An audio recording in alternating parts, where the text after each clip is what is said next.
we're going to send it down to Natasha Staniszewski and Chris Wahl for tonight's Flames TV postgame show, presented by Original 16.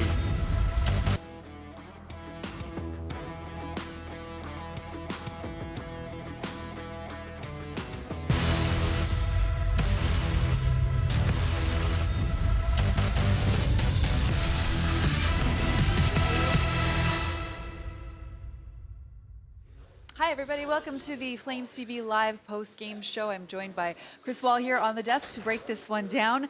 And what a game this was. It was a must-win for the Calgary Flames. In regulation was what they were really aiming to do, and they took care of business. Maybe didn't have quite the jump or the spark throughout this game that they probably wanted, but they made it happen in the third period as we've seen them do so many times. I think Morgan Frost said it best last week when he referred to this team as the pesky Flames. And really, yeah, they didn't go away. A tough, perhaps, opening 5 minutes. You go down a goal, but this team hasn't quit all year, and they didn't quit tonight. And the bounces started coming, as the game progressed, and ultimately they stay alive. Yep. And we look forward to Tuesday now. They're still away. There is still away. So a nice job from the Flames tonight. They got scoring from a lot of different sources, which is always good as well. So let's show you how this one went down. San Jose, I mean, they came out flying in this one. They had all kinds of chances against Dustin Wolf, who did a very good job in the opening moments. But it was San Jose who did get on the board first. Tyler Toffoli, the former Flame, follows up on his own rebound and makes it 1-0 for the visitors. Yeah, at one point the shots were 8-0 in favor of the Sharks. And Toffoli becoming just the third San Jose player to reach the 30-goal mark in his first season with the team. Again, just goes to the net, makes things happen after his initial shot. And Dustin Wolf, not much he could have done on it as he was falling over backwards trying to make a desperation save when it ended its way into the back of the net. Right, so the Flames slowly start to get the momentum back in their favor. The Sharks turn it over, and Mackenzie Weegar cruises in from the point and just steps into one there to make it 1-1, his 8th of the season. I like this from Weegar, but I like it even more from Adam Klapka. When he turns to the middle of the ice here, look at how much patience he has. Yes. Sets up Weegar, who finds space at the top of the circle, and unleashes a slap shot for his 8th of the year. 5 minutes later, now the top line out for the Flames. It's Nazem Kadri, who's got a bit of time here, gets around the D-man. And then look at all the time he has here. Finds Klapka just waiting there quietly next to the net, who puts it home to make it 2-1. And that's the thing we've seen from Adam Klapka since he's been recalled from the Wranglers, is that he's just willing to go to the hard areas and finds a little pocket of space at the side of the net after Kadri does a lot of the work down the far wall, and Klapka's the benefactor and is on a bit of a run here. He'll take it, absolutely. In the second period, the Sharks, they are pesky as well, I would say. 5 minutes into this period, Jan Ruda sneaks in from the point and beats Wolf for his 3rd of the season. Yeah, and a really nice touch pass there at the side of the net by Eklund, too. Another scary young Sharks player. We talk a lot about Celebrini and Smith. We don't talk as much about William Eklund, but he is a real player for that San Jose squad. So it was 2-2 heading into this final frame, and Braden Pahal makes a nice breakout pass to Frost. The puck's kind of jumping around there, and Yegor Sharangovich gets his hands on it to score his 3rd goal in 3 games. And we talk about confidence for Klapka. We talk about confidence for Sharangovich as well, because he's got the presence of mind to wait an extra second here and wait for Romanov, the San Jose goaltender, to commit. Picks his spot and fires it home. 100th career goal for Yegor Sharangovich. Yeah, it is the perfect time for him to get going right now. So, and then of course the Flames are looking just for a little bit more insurance would help. There's Michael Backlund finding Matt Coronado in front, who had a ton of chances tonight from skate to stick and in. Yeah, and that's a pretty smooth little play from Coronado right in front of the net. Having the presence of mind. You talk about that again, to go skate to stick and again pick his spot, but some good work by Backlund, finding that loose puck at the side of the net and setting the play up. So the Flames looking good at this point, but we've seen some wild games, some wild third periods, but no problem with this one. They end up wrapping it up. Sharkey gets an empty net goal, so it's a 5-2 win for the Calgary Flames. So now they pull within 2 points of St. Louis with 2 games remaining, while St. Louis and Minnesota just have 1 game. So that's right. They keep finding way. They are still alive. It's actually amazing, this recent run that they've been on. Natasha, when I worked at Staples as a college student, we used to call the first day of school Super Tuesday because it was the busiest day of the year. Okay. It's setting up to be a Super Tuesday in the NHL because the Flames, the Blues, the Wild, all in action on Tuesday night. Yeah, it's going to be huge. The Wild are taking on the Ducks, in case you're curious, and the Blues are taking on Utah. They did not get a lot of help from the out-of-town scoreboard yesterday, so hopefully the Flames get a little bit of help on Tuesday. But it's been all about them taking care of business first. And we have a special guest, well, not a special guest, I guess. Well, you are special, but all of our guests are special on this desk. Dustin Wolf joins us, who was a huge difference maker in this game, especially early when the Sharks came out. And also in the third, there were some crazy chances. Dustin, I'll let you take it. What did you see from the team in front of you? How do you think this game went for you guys? Yeah, I think our start probably wasn't our prettiest. Kind of almost a replicate of our game in San Jose. They came right out the gate firing, and it took us a few minutes. I think after the first TV timeout, we really started to come, and they have some offensive weapons over there. You can't take them lightly, and obviously just glad we were able to put 5 in their net. How much of a boost was it to get that equalizing goal, 5-6 minutes after the opener, to help settle you guys down and help get you guys loose again? Sure. I mean, obviously we don't want to go down early. Great shot by Weegs to get us going there, and obviously we started to take over the game after that. I think we outshot them like 16-5 in the second, and that's our game right there. Is we have to play a hard-nosed type of hockey and put pucks on the net and go to battle. So I thought we did that from the first TV time on, and glad we came out with a win. What was it like in that dressing room in the second intermission? I mean, you guys have been in this situation many times before. The stakes are so high right now. And how relieved were you guys to see that early third goal to take that lead in the third period?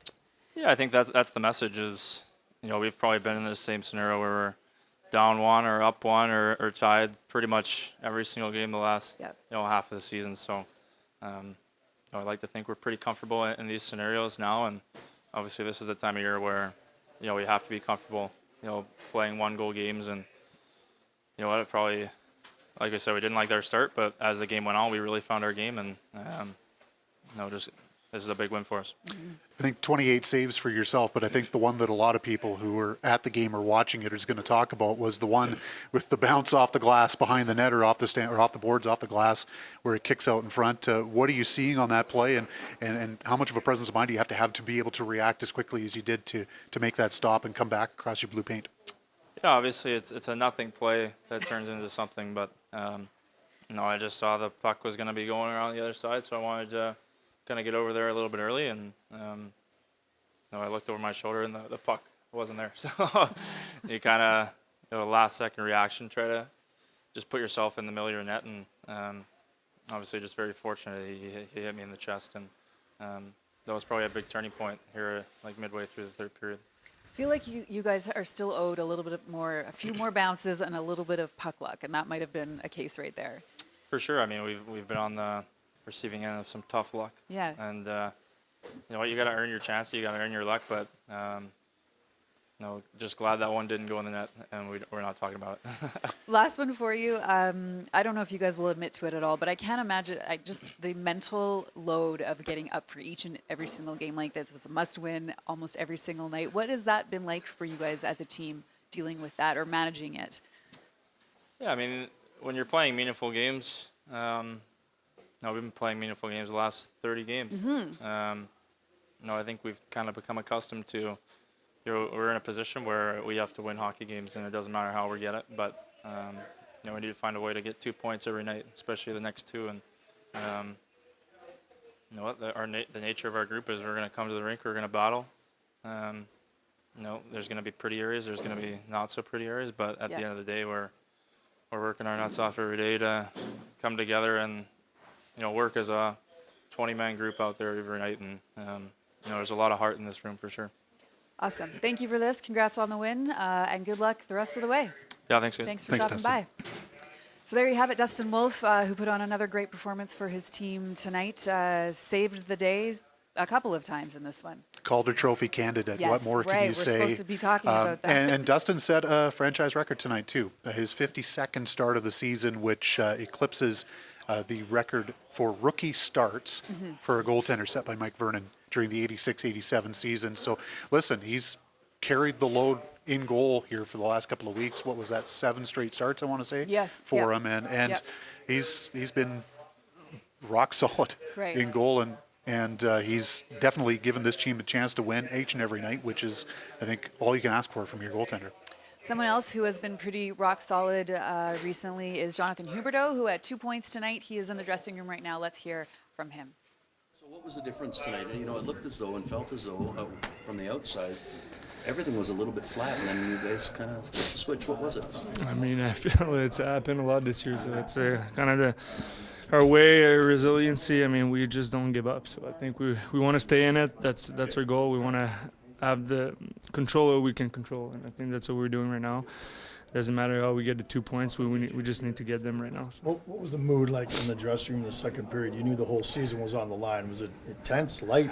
I think we try to keep it as light as we can. I think you know, we knew that was the period we needed to come out and, you know, keeps us alive. So, but I mean, I think, you know, we have the belief in this room. We have a lot of good leaders, and I think you know, it just showed tonight. Did anyone speak up in that room during that second intermission, Jonathan? Yeah, Weeks was speaking up today. Good guy award, so he had to be a good guy in the room. No, I mean, I think we kind of we all do it together. I don't think there's a guy that needs to speak really. We kind of know our assignment, and I think we just do it. Was there a point during the game where you felt like, okay, we're looking like we want to look, we have traction, we're getting where we want to go? Yeah, I mean, obviously the 3-2 goal. I think we wanted that one bad. You know, that's what we said after second. We got to go get that third one, and Sharky did. So I think that's what we needed. And after that, it just obviously a huge goal by Maddie at the end too. Yegor's been snake bitten. Jonathan, how cool is it to see him get hot at such a critical time for you? Right, changed his pregame meal. He's been eating salmon, so it's been helping him risotto and salmon. So that's what he's gonna eat till the end of the year. What was it before? Just chicken and pasta like the usual. So he had to change, and no, but seriously, he's been good lately. I think he's been scoring some big goals, and it's nice to see him going. Jonathan, now you said you guys just want to stay in it, like to be to game 81, last few days of the season. How many people gave your team a chance to be in this spot at all? What does that mean to you guys? Yeah, I think at the end of the day, we need to get in. So, you know, like you said, I think we believe our group, and I think that we're in this position for a reason. And, you know, we want to get in. So hopefully, you know, the chances come and they let us at least like have a chance to get in till the end. That's our goal.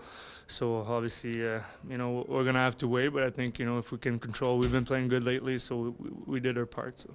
This Vegas team that you guys have on Tuesday has been like a bit of a boogeyman team. What do you guys have to do to get the very important 2 points in regulation against them? Yeah, they're a really good team. I mean, you know, every time we play against them, they're hard to play against. But at the end of the day, it's, you know, desperation. That's what we need to have, and I think that's what we're going to come out with. I think, you know, you got to give everything. If not, you're going to the summer, no playoffs. So you got to give everything you have. But I believe in this team, and I believe we can do that.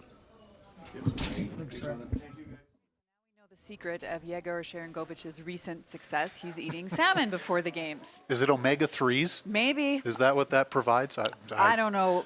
I mean, it does for sure. Whether or not that's actually what's happening, who knows? But he is getting hot at just the right time for Calgary. Of course, he scored 2 tonight, and he now has 4 goals in his last 3 games. Yeah, and again, the milestone goal, just the 3rd Belarusian player in NHL history to reach 100 goals for his NHL career. And what a way to do it. The game winner tonight, and just a patented Sharky snipe, if you will, to put this team up 3-2, and then the empty netter here to ice it to complete his 2-goal night. Yeah, and that confidence, like you said, every time he scores a goal, you see it just a little bit more from him. I think the smile gets a little bit bigger. He seems just a little bit more relaxed. So hopefully he can keep that going, because the Flames will need it, obviously, during these final 2 games. Let's hear from Sharangovich now in the dressing room.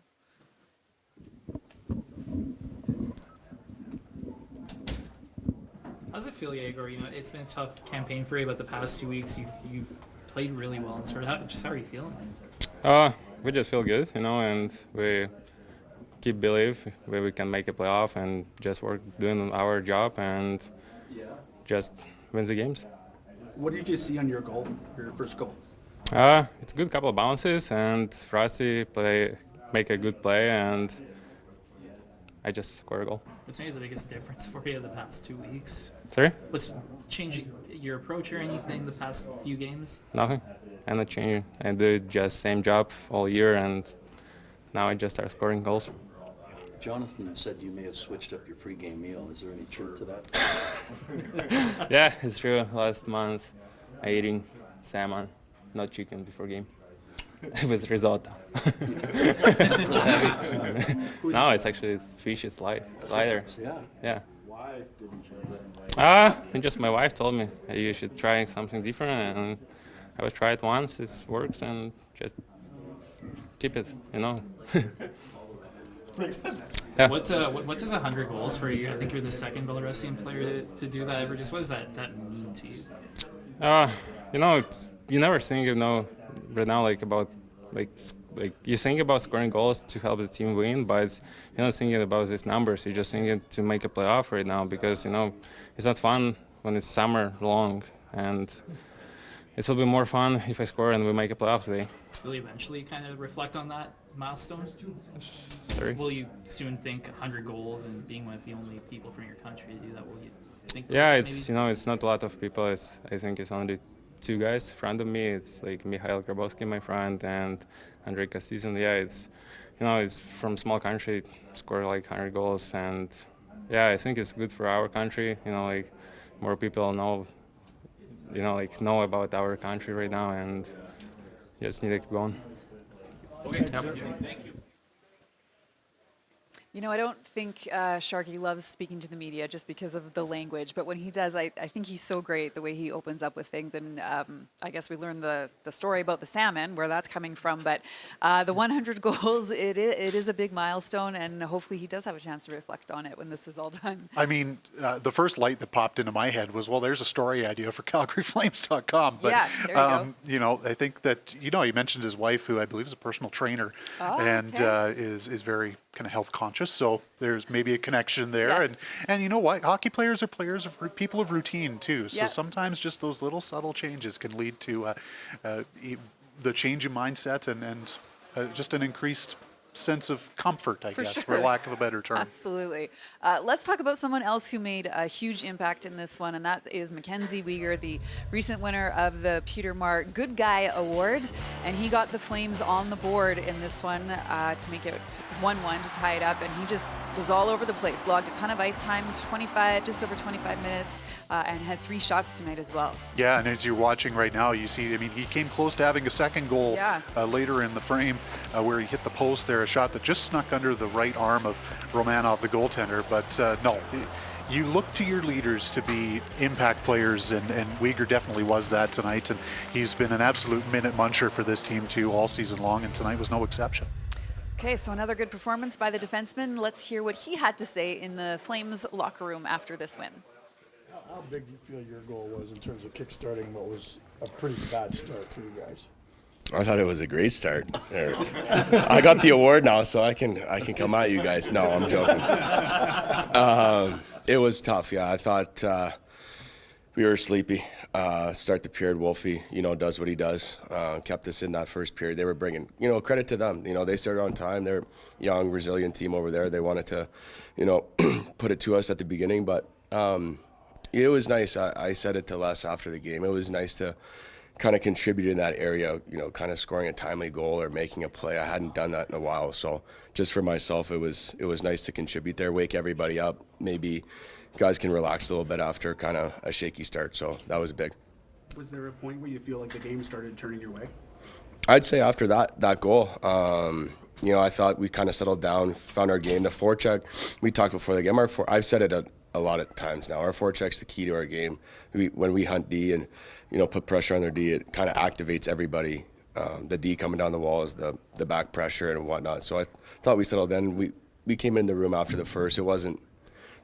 Nobody was happy after the first, but nobody was, upset at anybody. We just kind of, we knew our game was going to come around and had some composure, and we turned it around in the second. Mackenzie, what's a typical intermission like in this room during a must-win game going into the third period? Well, we've been in that position so many times, so I think there's a lot of poise. I'd say a lot of poise in the dressing room. Everybody's pretty calm. I wouldn't say everybody's loose, but everybody's, talking to each other, what needs to be done better. But it's always, we're so confident in that third period and a tight game right now. We've been in that situation so many times. So it's led by backs in that group. That forward line's been awesome for us in the third period and the whole game lately for sure too. So credit to that line. They've kind of calmed us down a little bit, but just a lot of poise in the dressing room after periods like that. As a teammate, what are you seeing from Yegor Sharangovich lately that's allowed him to enjoy some goal scoring success? I wish I could tell you the secret. He solved the problem. I will say that. It's nice to see him getting on the board and playing his game. But he did change something in his routine. So I won't. I know you guys are going to be all over that, but yeah. Oh, it's already out. We broke it. Yeah, that's fine. And risotto. So I think honestly, he's confident right now, and I think. You know what? Honestly, when you change something like that, it actually, for a hockey player, it does go a long way. So now he's got that in his routine. It might have changed something mentally for him, but he's flying right now. He's got lots of confidence, and I feel like he seems like he's having a lot more fun out there. He's looser. He's talking a little bit more. It's the Yegor from last year that is getting timely goals for us. So it's nice to see. Is that kind of symbolic of this whole team, Mackenzie, where it seems like on a different night, whether it's a Ryan Lombard breakaway, Yegor, who's kind of been snake-bitten for the season, someone different seems to rise up every night? Yeah. Our group is, it's a resilient group, man. It's a special group in here, and everybody's in it together. It seems like it's one night it's somebody's moment, the next night it's another person's moment. You're going to have, your leaders kind of leading, but it seems like, right now it's Yegor's moment. Last night it was Lombi's. It's always Wolfie's. But it does seem like that. It really does. So everybody's stepping up right now, and it's a perfect time of year to step up. This group has done a good job with so many things through these must-win games. But Vegas has been a bit of a boogeyman for you guys all year. What do you guys have to do to beat that team? Last game we don't really focus on the past. I know it's a tough building to go there in Vegas and play there. When they come here, it's a tough building here to play, and we gave them a run for their money here when they played here. So it's going to be another tough game. They're a deep team. Their centermen are good, but it's going to take 60 minutes and everybody contributing all over the ice. And for me, it's the passion and the pride and who wants it more in a game like that. It's their last game of the year. I don't know the mentality that they're going to go into, but our mentality is going to be we're fighting for our lives. So they better be ready to go because it's going to be a good game. I know the stakes have been high for a while, but now to be in the last two games of the season, you guys still have a chance. This is exactly what you've been kind of working towards. How exciting is that for this group? Exciting. It's super exciting. It's a lot of fun playing these games. You get ready for games mentally all year long, and they talk about the dog days. Well, we've been in the dog days now for, I can't even tell you the last time. So we've been playing meaningful games, and it's going to continue like that now. I mean, if we make playoffs, it just carries on. And I played that style a little bit in Florida where it's loosey-goosey, and here we lock it down, and we've been in those one-goal games, and it's a lot more fun to win these type of games because you work to win, and when I know we get into playoffs, so we'll be ready to go, and that's what you want. You want to play tight games like this and exciting games like this when the pressure's on the line. So I think we're ready for the challenge. Hey, Mackenzie, you feel that? I feel it. Let's go. I'm ready for it. Okay, thanks, guys. Cheers to another season of great times and great taste. Celebrate things done well. Original 16, official beer sponsor of the Calgary Flames. Must be legal drinking age.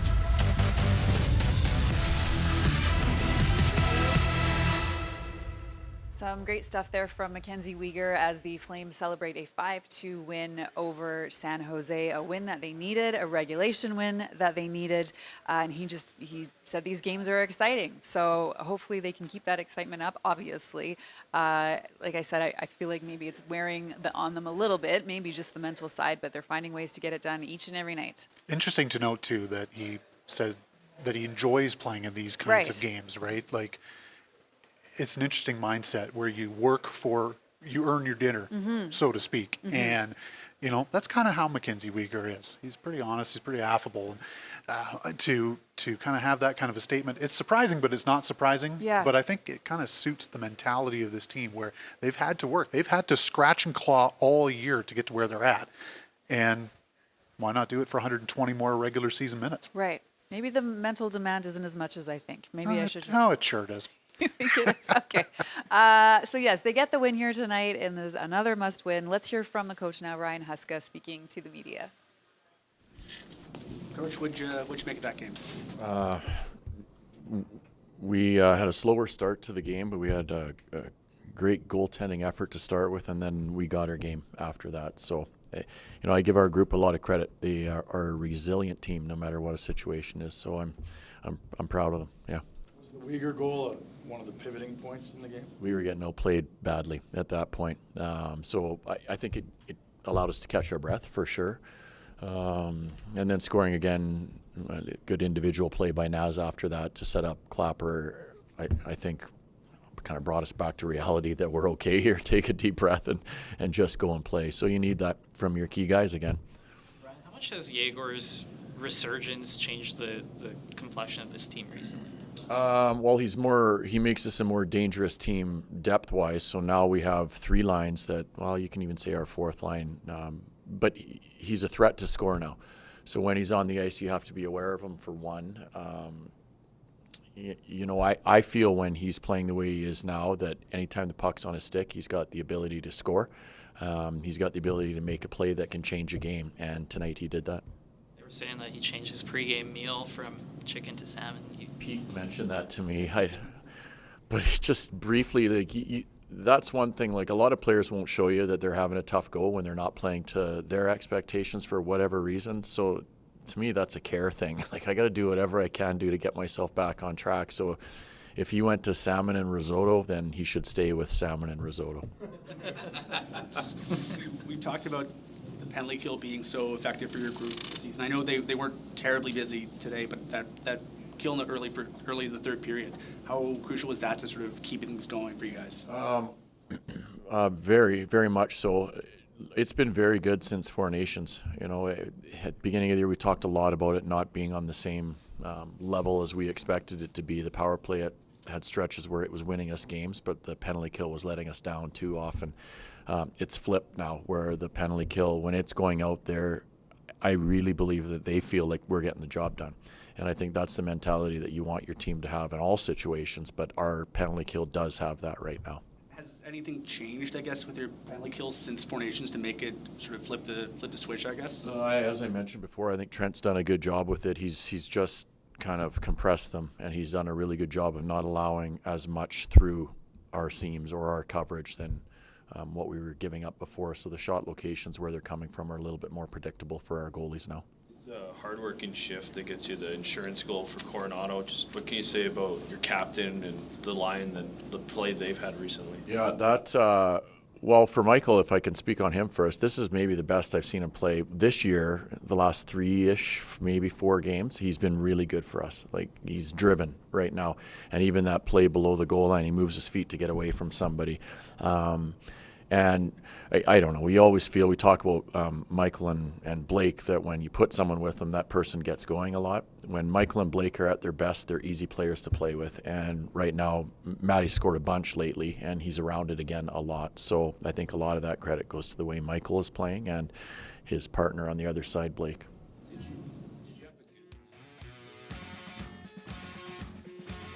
Okay, so here's an updated look at the standings and how everything shakes down. As we said, Calgary 2 points back of St. Louis, and they do have that extra game in hand. And we're not really sure what kind of team they'll face against Vegas on Tuesday, on Super Tuesday, we're now calling it. Yeah, it's interesting because you look at the left-hand side of the ledger here. The Golden Knights, they've clinched first place in the Pacific, but they can't win the conference. So they know where they're going to stand at the end of the season. I think they have Vancouver as well on the road coming up here. So who knows? I mean, you might get a situation like we had with Cale Makar in Colorado where they say, okay, well, Cale's going to stay home for the last 2 games of the trip and get some rest and get geared up for the playoffs. So, you never want to overlook a team based on who they may or may not bring to the Scotiabank Saddledome, but you have to wonder maybe whether or not the Golden Knights might be, potentially a little bit undermanned compared to what we usually see from them. Nonetheless, let's not mince words. It'll be a challenge on Tuesday night, but it's going to be an exciting challenge, and we'll definitely have our eyes on the scoreboard too. And the Flames obviously will take any edge that they can get. So the games, they don't get any easier. It's another must-win game coming up against the Vegas Sharks here at home on Tuesday. Thanks for watching, everybody, and we will see you back here on Tuesday when they host Vegas.